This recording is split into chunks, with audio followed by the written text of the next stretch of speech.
A Sciacca, all'ospedale Giovanni Paolo II, visita a sorpresa nel reparto di pediatria di Spider-Man Mattia Villardita, già insignito del titolo di Cavaliere della Repubblica Italiana per il suo volontariato ospedaliero in giro in tutta Italia.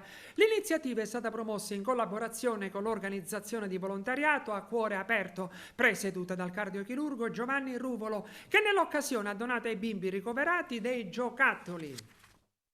Siamo qui presso il reparto di pediatria dell'ospedale di Sciacca. L'associazione, in collaborazione con Mattia Villardita, che è Spider-Man conosciuto in tutta Italia, abbiamo organizzato un evento ludico per i bambini del reparto di pediatria. È un'occasione per portare un po' di sorriso ai bambini ricoverati e cercare di rendere meno drammatico il ricovero di questi bambini. Abbiamo portato dei regali come associazione, dei giocattoli che abbiamo scelto per i bambini e mi auguro che possano riprendersi presto e possano sempre sorridere più di prima.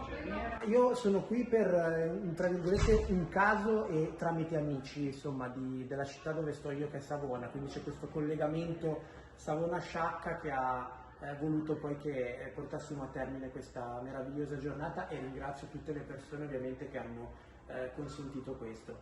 Io sono felice di investire una parte del mio tempo libero in questa attività che va avanti da quasi 10 anni, è un'attività che mi sta dando veramente tantissimo, insomma alterno tra la vita normale e la vita da Spider-Man, quindi è una vita piena.